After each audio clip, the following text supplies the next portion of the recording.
In this video, I'm going to show you how to add rivers to your world.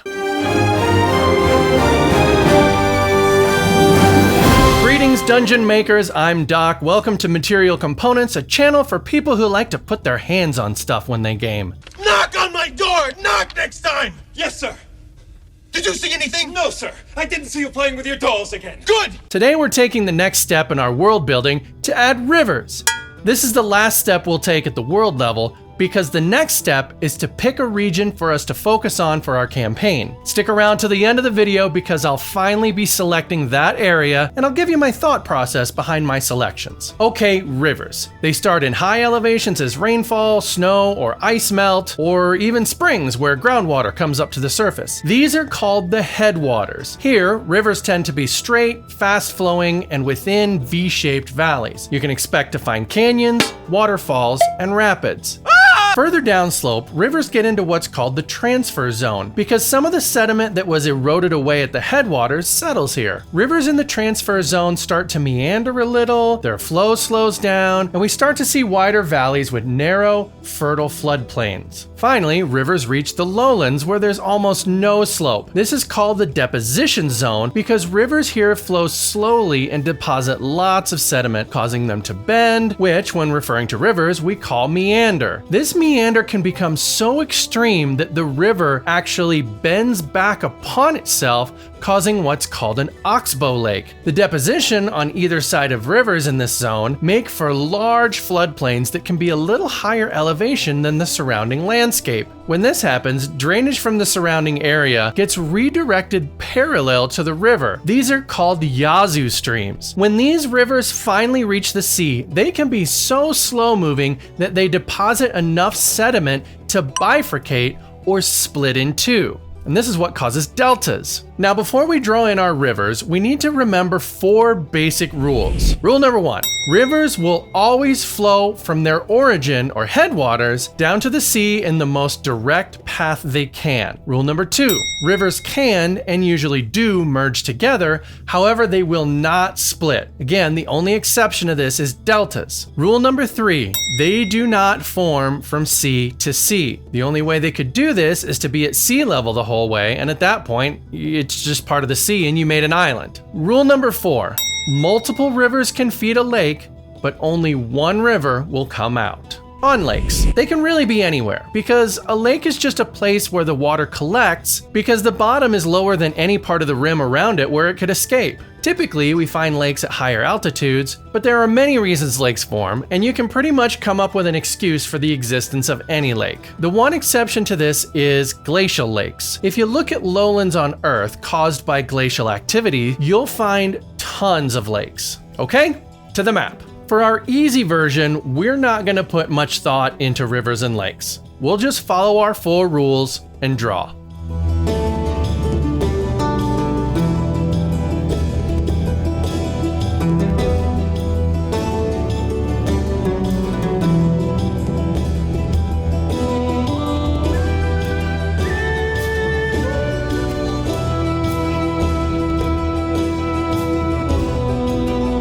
World map done.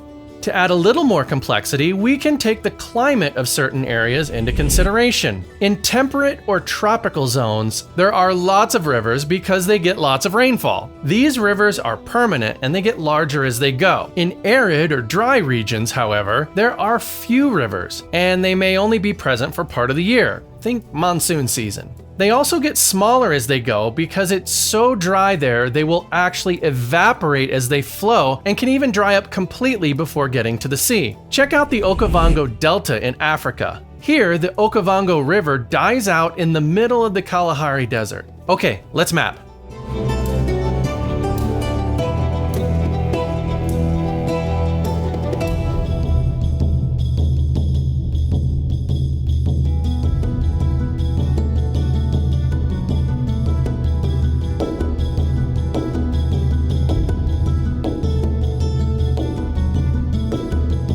Luckily, there's not much deeper we can go into rivers, or at least not much that will matter to us and the purposes for our world building. But we can get a little more precise with our rivers and determine our world's major drainage basins. A drainage basin is an area of land that drains into the same river and empties into the sea at the same point. Here's a map of how that looks in North America. To map out our drainage basins, I'll use our elevation map. First thing I'll do is mark out drainage divides along each of the mountain ranges. A drainage divide is basically a place where if a raindrop landed there, half of the raindrop would drain to one side of the mountain range and half would drain to the other. Now each of these drainage divides will have a main river that runs down the middle of it. And each of these divides will also have multiple minor divides that flare out of them because of elevation changes. These minor divides will cause tributaries to form that feed our main river. And those tributaries will also have tributaries and so on and so on and so on. This will all become important when we start mapping our regional maps, but for now I'm just kind of sketching out some theoretical drainage basins where rivers might flow. If you remember, there are very few rivers that form in arid zones, so in those areas we would probably combine a bunch of these basins in order to be more accurate. But again, that's something we'll keep in mind for our regional maps. Speaking of our regional maps, it's finally time to pick an area on each of our maps for our campaign setting. Now, some settings associate very heavily with a certain climate. Dark Sun, for example, is a campaign setting from 2nd edition Dungeons & Dragons and takes place on a post-apocalyptic desert world. So we could look for an area that has a huge swath of one particular climate and have a campaign setting there. I tend to look for the opposite. I want a lot of variety in my campaign settings because I want travel and exploration to be interesting. I want a variety of cultures and civilizations, which goes along with the natural resources of an area and what contributes to the subsistence of a town and its inhabitants. So what I'm going to do is look for an area that is kind of isolated, like an island or a peninsula, but also has a lot of variety when it comes to climate and terrain features. Here's our easy mode map, and what I'm looking for here is a place that is isolated and that has a lot of interesting stuff going on. So I really like the shape of this continent here. It's got a really cool shape. It would make a really cool continent overview map. Not much going on here. Just a whole lot of mountains here. Although, and if I was to pick something over here, I'd kind of have to include everything going on here. Unless I just chose like this island or something, but there's not really much going on here. There's just a bunch of forest. What I'm thinking is we could either do like all of this area and have these separate continents, or we could just do this one little island here. And we can just map this one island, and we know that there'll be sailing going on between this island and this continent here, right? This is spanning across many climate zones here. And we have jungle, and we have deciduous forest, and we have coniferous forest. And if I wanted to, I could even extend this like glacial sheet and make an ice cap here. We could have glaciers. So that's what we're gonna do.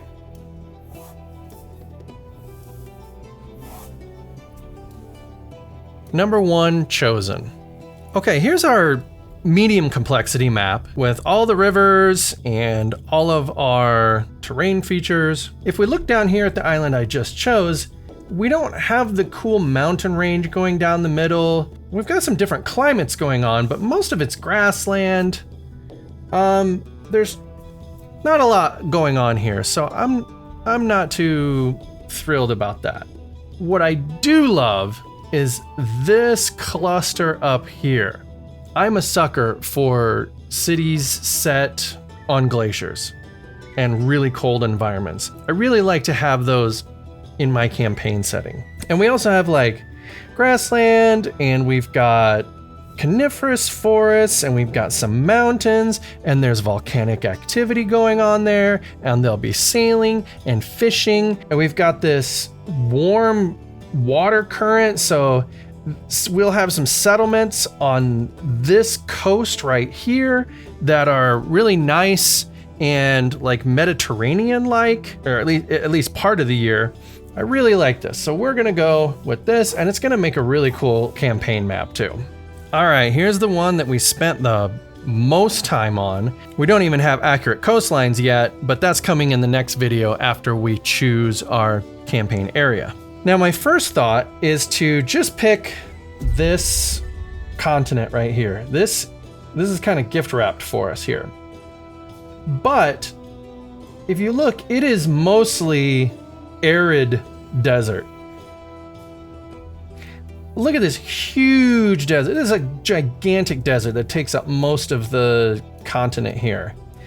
And while we have some rainforest, well, actually we don't have any rainforest over here. We've got some monsoon and savanna up here, and we got a little bit of temperate stuff going up here. A little bit of continental, but only up in the high elevations.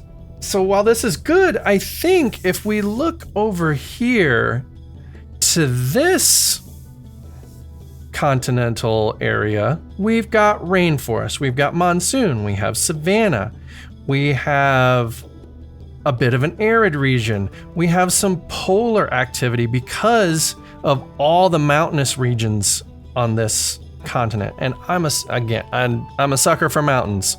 You can do lots of stuff with caves and underground cities and all that good stuff. We also have a little bit of temperate region right here and right here. We have some nice Mediterranean features. We have a little continental climate down here. Not too much. The only time it's going to get cold on this continent is if you go up, but it's here. We have ice cap up here. And then we even have some kind of barrier islands here that we can draw on our map. We can do something like this and just draw that. Or if we wanted to go really big, we could draw this whole huge thing on our campaign map. But I think that's a little big to start off with. When I map, I typically like to map at the continental level as my largest map area, and then go in from there. All right, we've chosen the areas we're gonna have our campaigns in, and in the next video, I'm gonna show you how to populate them. Thanks so much for watching.